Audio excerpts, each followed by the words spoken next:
columna de Maite.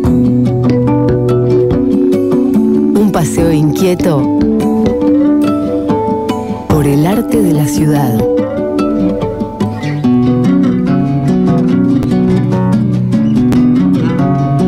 De la tarde, 25 minutos, seguimos adelante en la canción del país y nos metemos ahora en la columna de Maite. Bueno, ya rápido la voy a saludar a Maite Acosta y también para dar paso a la presentación de los invitados, porque se viene una jornada muy interesante en un par de días, ahora de octubre. Es un encuentro de encuadernación, papeles y artes gráficas. Es de ahí que estemos desde ayer tratando de entrevistar papeles y no dan declaraciones, capaz que hablemos con las personas como nosotros. ¿Cómo andas, Maite? Buenas tardes. Buenas tardes, Perry. Muy bien. ¿Cómo Bienvenida, estás? Gracias. Bueno, ¿con quién estamos acá? Recién se acaba de completar el elenco. La mesa de expositores.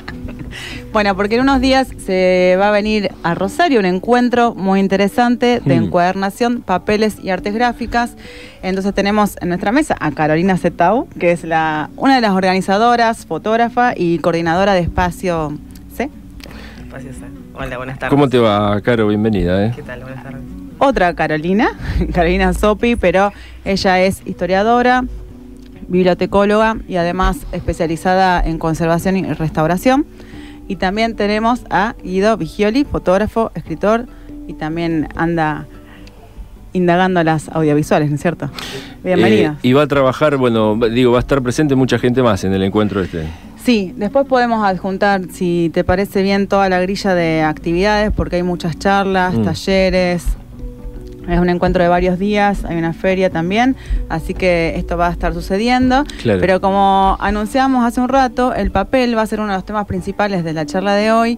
Y en este caso tenemos a Carolina, que nos puede contar un poco de qué va este encuentro, cómo fue que seleccionaste a los invitados, o esta problemática por la fotografía, el libro, la encuadernación. Como anfitriona ahí desde Espacio C, ¿que queda dónde? Queda Catamarca y Entre Ríos. Catamarca 1301. Ajá. Bueno, surge como la iniciativa, en realidad la tiene Gervasio Monchetti, que es un encuadernador que vivió un tiempo acá en Rosario, Buenos Aires, ahora vive en Montevideo, viene para el encuentro. Él está viniendo, digamos, a dar talleres a Espacio C desde el principio del año. Entonces se le ocurre juntar gente y tiró la propuesta, yo me sumé y empezamos a organizar esto que derivó en lo que hoy les presentamos como el encuentro de encuadernación, papeles y artes gráficas, porque no se puede cerrar, digamos, solamente la encuadernación y porque además yo desde la fotografía tengo como una cuestión así como bastante comprometida con el tema de la impresión y de poder ver la foto en papel, que está tan, digamos, es tan difícil en realidad. Es tan difícil foto virtual, o comprar los libros de fotos, claro, que son los más caros casi. Que haya buenas publicaciones, que haya material impreso, es difícil. ¿Es del 11 al 14 de octubre? Sí, del 11 al 14 de octubre. Bueno, falta un tiempito, se los estamos adelantando ya. Ahí va a estar mucha gente. ¿En qué tipo de actividades? ¿Mesas, charlas, debates? ¿De qué se trata? Talleres abiertos al público, todos digamos, a cargo de profesionales que se desempeñan en cada una de sus disciplinas, ¿no? Va a haber un taller de papel, talleres de encuadernación belga, tradicional, japonesa, un taller de poesía que lo va a dar Gervasio, va a haber un taller de construcción de herramientas, bueno. De todo, una programación nutrida. O sea, talleres varios y va a haber charlas muy interesantes de Carolina, que va a hablar sobre la conservación de papel, de Gervasio, que va a hablar sobre el papel marmolado, que es una técnica que en realidad no se conoce mucho, pero que la viene desarrollando hace tiempo. Va a haber la gente de Gula, que es una editorial de fotografía rosarina. Son todos fotógrafos, trabajan desde la autogestión y la verdad que es muy interesante porque van a presentar su trabajo y cómo hacen la edición, la selección de material para una publicación. Hay que ir anotándose, ¿tiene inscripción? ¿Cómo es la cosa? La inscripción está abierta. Está abierta. El correo es, nos pueden buscar en Espacio C, está toda la grilla de las actividades y ahí los contactos. En Facebook, sí. Y de todas formas hay un correo que es Encuentro de Encuadernadores 2017 carolina.soto@gmail.com. Pueden escribir ahí y consultar lo que quieran y anotarse, ¿no? Buenísimo. Bueno, estamos escuchando a Caro Setau, como decíamos, dueña de Espacio C, fotógrafa, miembro de lo que fue la colectiva, el colectivo autogestionado de fotógrafos. Y vamos a pasar a la otra Carolina, que nos cuente un poco, Carolina Sopi, historiadora, bibliotecóloga, especialista en la UNAM de México, en conservación preventiva y restauración de libros. Y bueno, ¿cuál va a ser tu rol ahí, Carolina, en estos días? Ya lo tenés definido, me imagino. Mi intimidad con la presentación. Pero para que la gente te vaya conociendo ahí. Arrimate más al mic. ¿Cómo va? Bien, muy bien. Gracias por invitarme acá y disculpen mi llegada tarde. Mi aporte simplemente va a ser desde el campo de la restauración para poder problematizar un poco las formas de abordaje que tenemos frente a las obras en soporte papel. Ya se los dije a Carolina principalmente, pero seguramente vamos a pelear con muchos colegas, porque desde la restauración priorizamos otro tipo de acercamientos a la obra y como última instancia pasar a encuadernarla. Son diferentes campos, diferentes formas de abordaje y demás, pero lo que nos preocupa es lo mismo, a todos nos preocupa lo mismo, es cómo hacer que las obras perduren más allá de nosotros y de nosotras. Cuando te referís a obras, ¿qué serían? ¿Obra de papel? ¿Qué libros, fotos, todo lo que está en papel? Es complejo, el papel es algo que nos acompaña desde hace miles de años y hay que historizarlo también, porque va cambiando sus formatos de producción, los ambientes en donde se los guarda, las formas de manipular que tenemos y demás. Yo trabajo especialmente con papel en formato de libros, publicaciones periódicas y demás. La fotografía es un área también a la que me estoy acercando, es específicamente compleja. Lo es. El tema del papel especial de el papel foto fotográfico, nos hace renegar porque tiene condiciones de humedad específicas, tipos de guarda específicos y demás. Pero... ¿Y cómo te fuiste especificando en la formación relacional al papel? ¿Fuiste a México ahí, decíamos? Sí, tuve ¿A dónde arrancó? ¿Hay una carrera específica? Bueno, sos bibliotecóloga, historiadora. Sí, me dan risa los títulos a mí, pero discúlpenme. Pero sí, son caminos que una va eligiendo y va tratando de forjar las herramientas que nos puedan ayudar a ser mejor cada vez en lo que hacemos. Mi campo base es historia, yo soy docente de historia en la Universidad Nacional de Rosario. Y hace unos años tuve la suerte de ganar un concurso y trabajar en la biblioteca. Cuando entré a ese espacio necesité formarme en bibliotecología, así que pasé a esa especialidad. Y ahí adentro me di cuenta que la formación bibliotecológica era especialmente teórica, abordamos el contenido intelectual de las obras y no su soporte. Entonces, como que el mundo de las ideas necesita anclar en la materia, porque somos materia. Y así presenté un proyecto en la universidad que fue aprobado, fue ¿En la UNR? En la UNR fue ganado y elegí como lugar para hacer mi estancia de formación en México. Son monstruos en este campo. En el mundo editorial y demás. Sí, una cosa impresionante. Sí. Tienen una universidad pública, gratuita y laica, digna de admiración. Y bueno, gané la beca, la universidad me pagó, digamos, todo, lo cual hizo que pueda llegar también, porque uno también vive en un mundo material y a veces es difícil formarnos si no tenemos mecenas. Claro. Y bueno, llegué a México y ahí me formé con el maestro restaurador Ricardo Paquini Vega, que es el encargado de la Dirección General de Bibliotecas de toda la UNAM. Él forma periódicamente a todos los bibliotecarios y bibliotecarias que son de la Universidad Autónoma de México.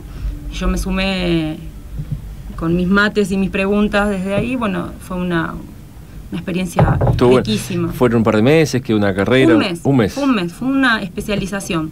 Naturalmente esas son como cierre en realidad. Las búsquedas empiezan mucho antes. Claro. Yo desde mi infancia y desde la biblioteca de mi padre, donde aprendí a escalar, empecé a tratar de resolver. Qué linda imagen, aprendí a escalar. Aprendí a escalar, a romper libros, entonces al intentar ir solucionándola, fui aprendiendo a lo largo de mi vida cómo hacer reparaciones caseras. Cuando llegaban los primeros retos, ¿cómo vas a arrancar esa hoja para dibujar? Jamás me retó mi padre, ¿no? Jamás me retó mi padre. Te lo restauro. Yo lo arreglo. Yo lo arreglo. Hablábamos hace un rato justamente por este amor o este interés por los libros y por el soporte material de los mismos, porque hoy circulan muchas publicaciones a nivel digital, pero es muy difícil desde el momento de pensarse como autor de un libro, como en el caso de este hermoso ejemplar que tenemos en mesa, de Guido, que es un libro de fotografías que relata un viaje por Estados Unidos que no nos va a contar, lo va a presentar en el marco de este encuentro. Bueno, la decisión de pasar del soporte papel fotográfico para la edición de un libro implica muchas decisiones, pero también hay una cuestión económica muy importante, ¿no es cierto? Que si no fuera, por este caso, por el auspicio que también que tuviste, ganaste un concurso en Uruguay, también hubiese sido muy difícil llegar a la edición. Vos sos uruguayo, de hecho. Sí.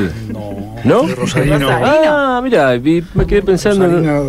Desde los talones. ¿Pero vivís en Uruguay? No. No. Ah, porque hablamos de Uruguay o la editaron en Uruguay. Lo editaron en Uruguay. Ahí me quedé. Es una convocatoria anual sí. que hace el CDF, que es el Centro de Fotografía de Montevideo. Ajá.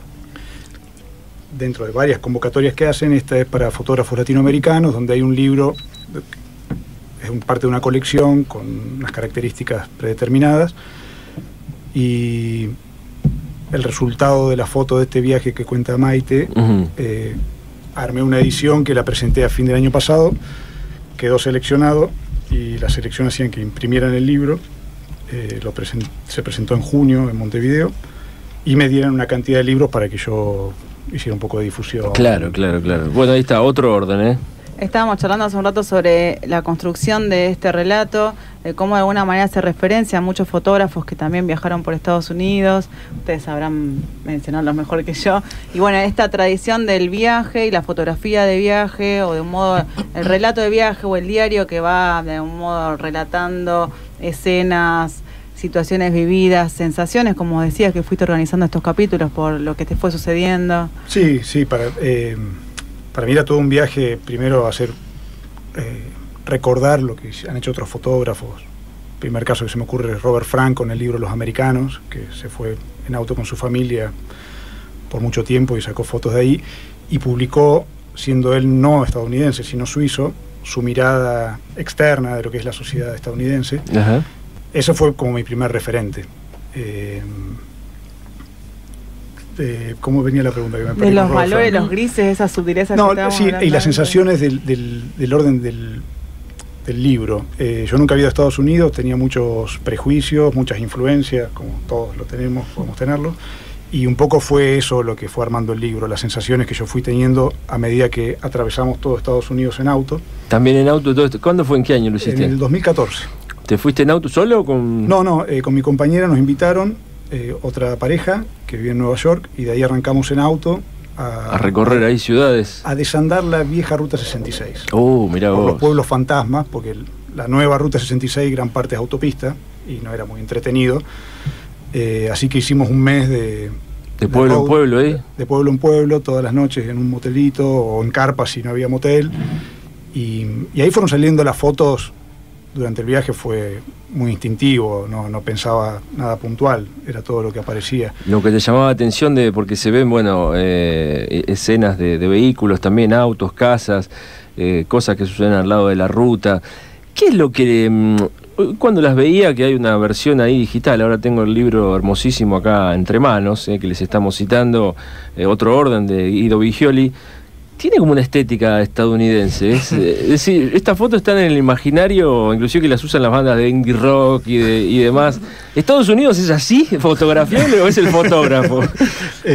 Puede que haya de las dos cosas. ¿Qué sucede ahí? Yo creo que algo que ha tenido Estados Unidos hace muchas décadas es un colonialismo cultural muy grande del cual todos somos parte, sí, inevitablemente. Yo creo que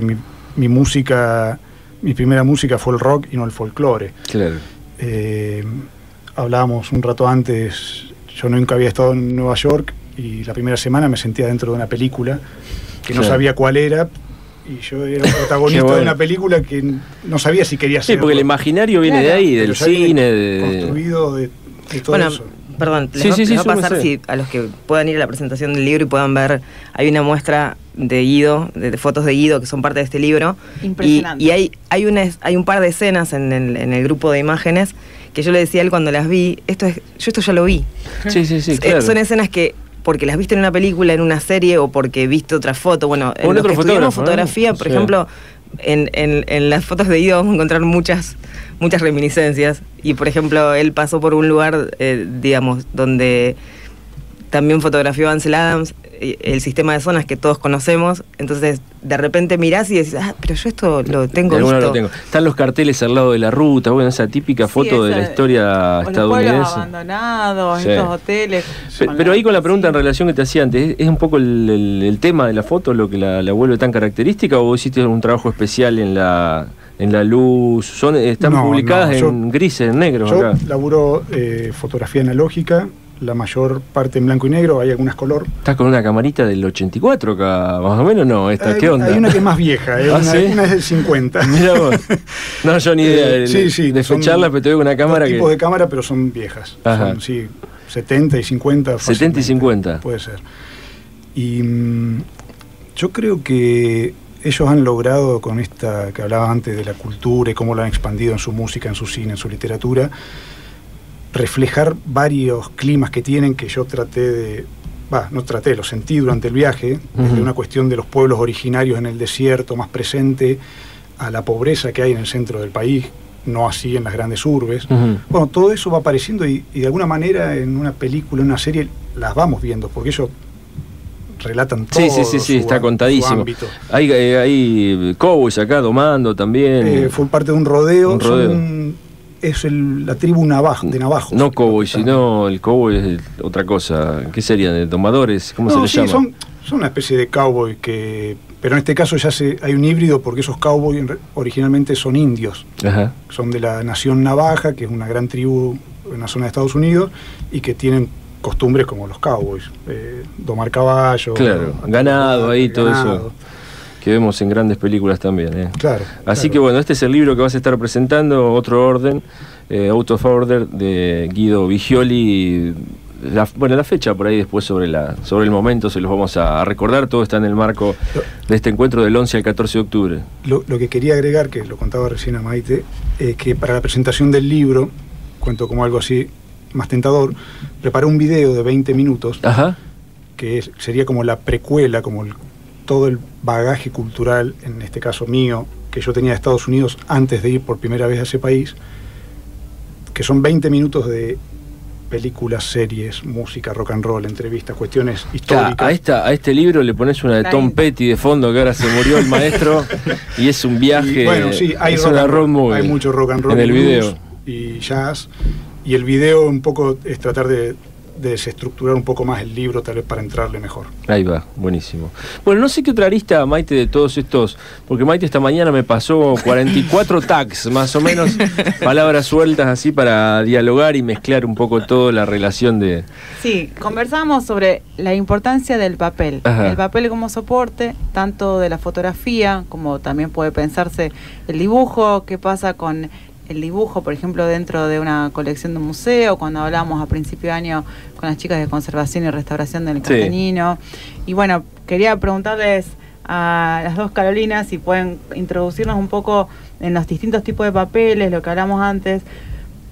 Para los que dibujamos principalmente, es muy importante pensar sobre qué papel estamos trabajando. Y hay un papel que se llama libre de ácido, que es específico, que nos permite pensar en un trabajo que puede permanecer en el tiempo mucho más que otro papel común que se pone mucho más amarillo. Mira, hay papeles específicos para durar, digamos. Sí, y además para cada material hay un soporte específico. Para la tinta hay un papel específico, para el óleo, para el acrílico, para la acuarela también. Pero muchas veces esos datos no se tienen en cuenta y después cuando uno ya tiene una serie de trabajos durante muchos años... Claro. Empieza ahí la cuestión de, bueno, ¿qué le está pasando al papel? ¿Cómo está cambiando? Y ahí los conservadores dicen, ya es tarde, ¿no es cierto?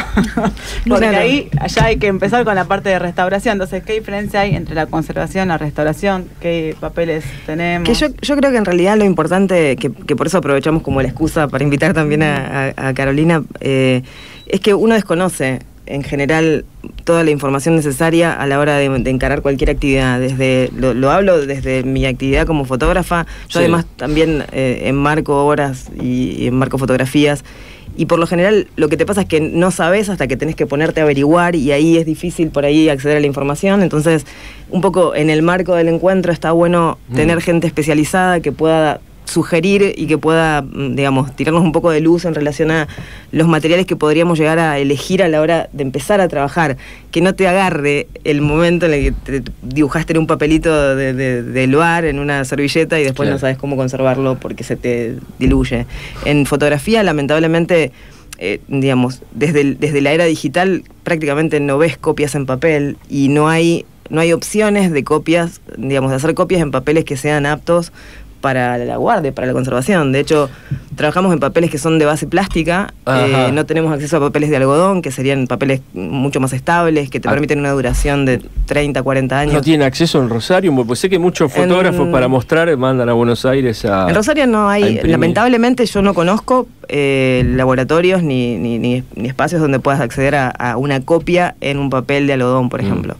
En general, esas opciones las tenés en Buenos Aires, con lo que eso implica, viajar a llevar el material a que te lo impriman. Mucho más costos, digamos. Sí, pero sobre todo, y que me parece lo más importante, no sabemos que hay que hacerlo en realidad.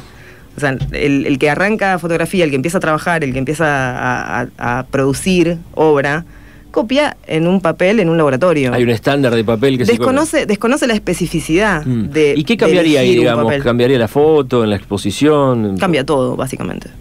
Cambia absolutamente, visualmente cambia todo. Cambia las prácticas. Primero hay que cambiar las prácticas. Yo le tengo más miedo a nosotros como agentes de deterioro que al papel en sí mismo que elijamos utilizar.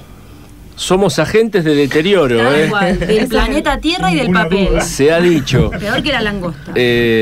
Bueno, ¿lo pensás que en una cuestión de un ecosistema, de resguardar el ecosistema? Porque si del planeta o de... Pero, no, pienso digo, antes de hablar de restauración, nosotros tendríamos que hablar de conservación preventiva, en realidad. Porque dentro del camino de preservar el papel para la posteridad, deberíamos tratar de evitar llegar a la restauración. Claro. Porque ya se arruinó, ya hubo un daño que nosotros tenemos que revertir. Es como la salud, ¿viste? Me la sacaste de la boca, la medicina te dicen más prevenir que curar. Vas a ver. Bueno, en la cuestión de papel es lo mismo. La conservación preventiva, por ejemplo, que es una cuestión más de prácticas que de soportes, responde a todas las técnicas y mecanismos para detectar, controlar y erradicar los posibles factores de deterioro, los posibles agentes externos que perjudiquen la perdurabilidad del soporte. Carolina, pero eso aplicado, digo, al mundo del arte, porque la gente en su casa no está pensando en esos términos, en preservar una biblioteca, la deja ahí, la cuida probablemente de la humedad, de que no se le filtre la lluvia. Con suerte, cuando te das cuenta, a lo mejor agarraste una caja con un montón de papel lleno de hongos. Por eso te digo, pero yo vuelvo a lo mismo. Pensás en torno a las instituciones, al arte. No, en torno a la persona. Nosotros en una cultura letrada que nos acompaña hace varios siglos, tenemos prácticas, vicios y saberes previos que arrastramos a lo largo de toda la vida. Si no problematizamos nuestras conductas frente a todo, difícil que erradiquemos prácticas nocivas. Quienes estamos inmersos en la cultura escrita, así querramos guardar un documento que dice que te divorciaste, o un documento que dice que heredaste, o un documento... La partida de nacimiento. La partida de nacimiento. Por ejemplo. Cualquier cosa. O el libro que te regaló tu abuelo, o tu libro recién publicado, o la foto de tu mamá cuando era chica. Cualquier cosa. Deberían estar bajo unas condiciones específicas, ¿no? O de resguardo. Simple, sí. No vamos a hablar de control de la humedad relativa y demás, que eso sí atañe más a lo mejor a las instituciones que somos encargadas de resguardar el patrimonio documental. Claro. Pero sí son tener en cuenta algunas cosas básicas del lugar de guarda, del almacenaje y de la manipulación, sobre todo. Nuestras manos desnudas tienen ácidos naturales de la piel. Claro. Que son terribles. Que degradan todo, ¿sí? Algunas son más ácidas que otras, pero no pasa nada si agarro un papel y lo suelto enseguida. Pero si estoy trabajando permanentemente, por ejemplo, con fuentes documentales, quienes hacemos historia, con fotos, quienes se dedican a ese campo y demás, vamos a generar una erosión que no la vamos a ver a nuestro ojo, pero el mundo va más allá de nuestros ojos, todo un mundo microscópico que nosotros no conocemos, y que podemos evitar que el día de mañana esa foto, ese papel, ese libro vaya al taller de un restaurador. Entonces, primero pensar en conservación preventiva.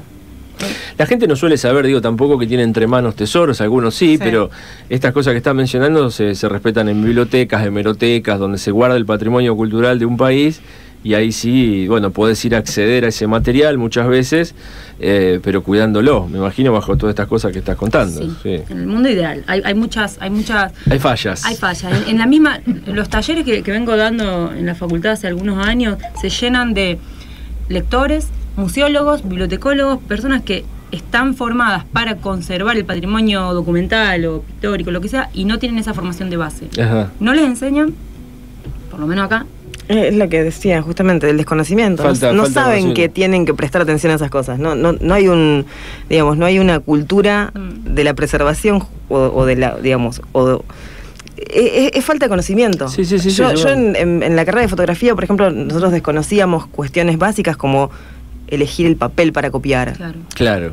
Entonces, lógicamente, a los 10 años tenía el Marshall, o sea, se me fue la foto, no había más nada. No. Siempre lo pensamos nosotros, por ejemplo, en dos grandes brazos. En factores de deterioro, ¿no? En cuestiones intrínsecas propias del soporte y cuestiones extrínsecas. En las cuestiones propias del soporte tienen que ver con cuestiones de modas editoriales, de tipo de papeles utilizados, de tintas ferropénicas o no, de formas de encuadernación y demás. Son intrínsecas. Es más difícil que nosotros, como usuarios, tengamos posibilidad de transformarlo.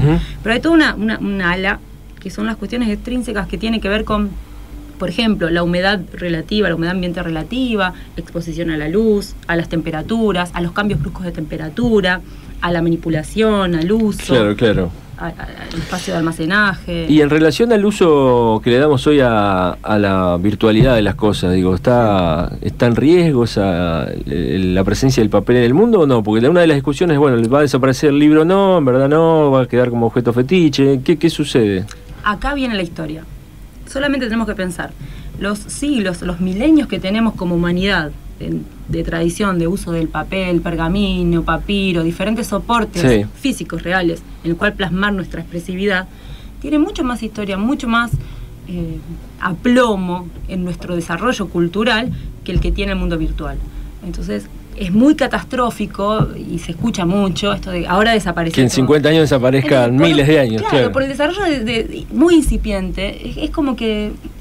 No, lo que pero no lo plantean como un avance para la humanidad, que no se corra ya con este peligro de que se pierdan los documentos y esté todo digitalizado y demás, que también el día de mañana en un apagón se puede romper todo. Yo creo que son recursos, pero por ejemplo, yo me recibí en el año 2000 de fotógrafa y era el momento en el que se estaban reemplazando laboralmente las cámaras analógicas por las digitales.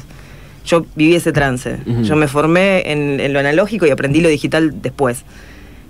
Hoy, hace unos meses, Guido le editan un libro tomado, digamos, que contiene fotografías hechas con una cámara analógica. La editorial Gula edita de forma autogestionada, digamos, fanzines y libritos de fotografía que encuadernan ellos. O sea, hay una vuelta siempre. De hecho, hay una cooperativa que se llama no me voy a acordar ahora, es una cooperativa de lo que era la firma Polaroid, que reeditan versiones de papel para las cámaras nuevas, las instantáneas, la vieja instantánea Polaroid que todo el mundo conoce. Sí. O sea, yo no creo que vaya a desaparecer la película, que vaya a desaparecer el papel. Creo que son recursos, creo que lo digital nos acerca a un montón de posibilidades y nos permite como herramienta un montón de instancias de conocimiento. De hecho, vos habías visto el libro virtual de Guido y cuando llegó agarraste el libro y dijiste, qué bárbaro. Otra cosa, sí, se ve distinto en la hay mucho mito. O sea, por supuesto que es mucho más redituable a lo mejor virtualmente editar un libro y publicar una revista de fotografía que salga cada 15 o 20 días que editarla en papel y hacerla circular, pero... ¿Qué querés sumar ahí, Guido, al respecto? Esto del si es virtual o papel, creo que la intimidad que da el papel no lo da otra cosa. Claro. En la lectura fotográfica, literaria, lo que sea, por más que tengas un Kindle o alguna tablet para leer un libro, no es lo mismo la calidez aunque lo toques con las manos, o uses guantes, no sé.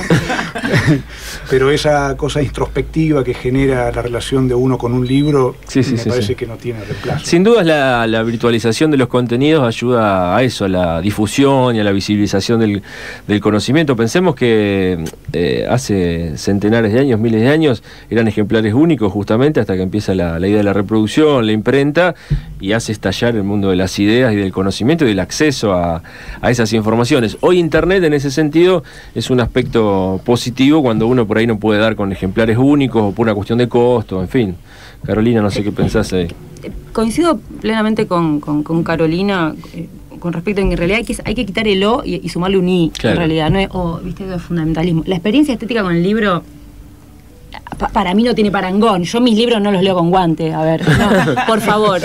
Y los leo en todas las posiciones, en todos los lugares. Con mate, café, cigarro, todo cerca, cosa, ¿o no? Pero, no, cigarro y mate ya es como que ya lo tengo más... soy más cuidadosa. Claro. Pero bueno, sí, los invito a ver la biblioteca, tiene la huella de la vida. Y sí, eso es fundamental. Sin duda, son revoluciones. Las sociedades van viviendo revoluciones. La cuestión de la informática ha sido revolucionaria y lo sigue siendo. Tampoco hay que creer que es la panacea del acceso, porque ahora en realidad empiezan a abrirse brechas en las formas de uso y de abordaje. Sí, no todos tenemos las herramientas para poder navegar y conseguir la información que necesitamos. Está súper direccionada lo que podemos ver y lo que no vemos. Entonces hay que saber, no es lo mismo googlear una palabra que meternos en los catálogos de bibliotecas. Claro. Hay saberes, digamos, que nos siguen separando. Se sigue notando los bagajes culturales y cognitivos que llevamos a la pantalla. Las bibliotecas también fueron revolucionarias. O sea, de hecho nacieron con la Revolución Francesa de este lado de Occidente, donde se terminaba el acceso al libro si vos eras amigo del rey, amigo del cura y demás. Eran libros, dejaba de ser una mercancía individual para ser patrimonio colectivo.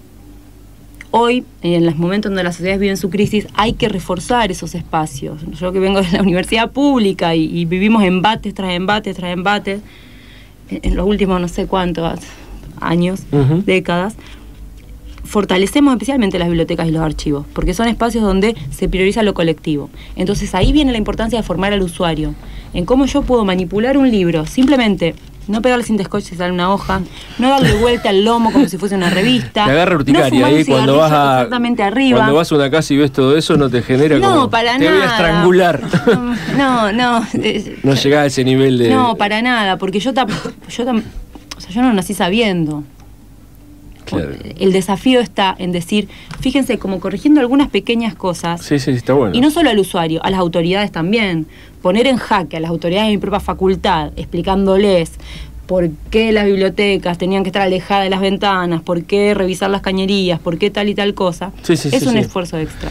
Son todos aspectos que hacen al sostenimiento de la cultura, porque de hecho se han perdido, no sé, en la industria audiovisual, en la discográfica, un montón de materiales valiosos por falta de cuidado, por desdén, digamos, con ese patrimonio. Pasa en el mundo de la arquitectura, de los edificios, la salud. De la salud, no hemos sido muy rigurosos, ¿no? Los laboratorios viven gracias a que no hacemos conservación preventiva con nosotros mismos. Claro. Y muchos de los médicos también que se olvidan del juramento hipocrático y se dedican a recetar diversos comprimidos. Entonces es una cuestión de cómo pensamos la vida y nuestro entorno. ¿Esperamos a que se arruine para intervenir o llevamos una vida de conservación del medio ambiente? Cuidando. Bueno, qué interesante todo lo que están contando. Como lectora, encuadernadora y amante del libro, dice Maju, del otro lado ahí por un mensajito de texto. Qué buena onda los chicos de Espacio C, qué hermoso lugar. Hace un mes atrás fui a la Fonda Arte y Trastienda, excelente, dice otro oyente también. Y alguien más dice... Nada reemplazará al libro, el olor del papel, la textura, el arte de la tapa, poder marcar con un lápiz o virome. Ahí ¿qué pasa? Las huellas de la vida. Dio en el clavo este mensaje. ¿Qué onda subrayar los libros? Con el lápiz, o sea, en realidad, si partísemos, porque el mundo ideal y el mundo de la realidad suele ser distinto. Si partimos del objeto libro ya hecho, todos los elementos que nosotros agreguemos o quitemos, vamos a estar corrompiendo la originalidad de la obra. Hay una modificación, claro. Es uno de los principios básicos de la restauración, respetar la originalidad de la obra. Que ahí justamente es un punto, una diferencia importante que tienen con los que trabajan con la encuadernación. Sí. Así que ahí hay una... Porque ¿cuál es la grieta entre el encuadernador y el...? Porque el encuadernador muchas veces saca la tapa original, utiliza otro material y como hablábamos hace un rato, se pierde un poco la identidad de lo que fue el diseño original. Cuando te mandan un libro viejo, que tenés que tratar de mantener su identidad, digamos, esa sería la idea. No así la encuadernación de cero. Tal cual. Sí, claro. eso es otra cosa. Claro. Eso es una obra que empieza así. Pero se supone que cada libro, cada mapa, cada partitura nos da información histórica sobre su momento de producción, Ajá. sobre la circulación que tuvo, sobre el uso. Y si yo le arranco las tapas, las contratapas, modifico su propuesta estética, estoy quitando datos, estoy quitando información. Que a lo mejor a la persona que lo hace no le parece algo importante, pero sin embargo, los que venimos atrás... Está bien.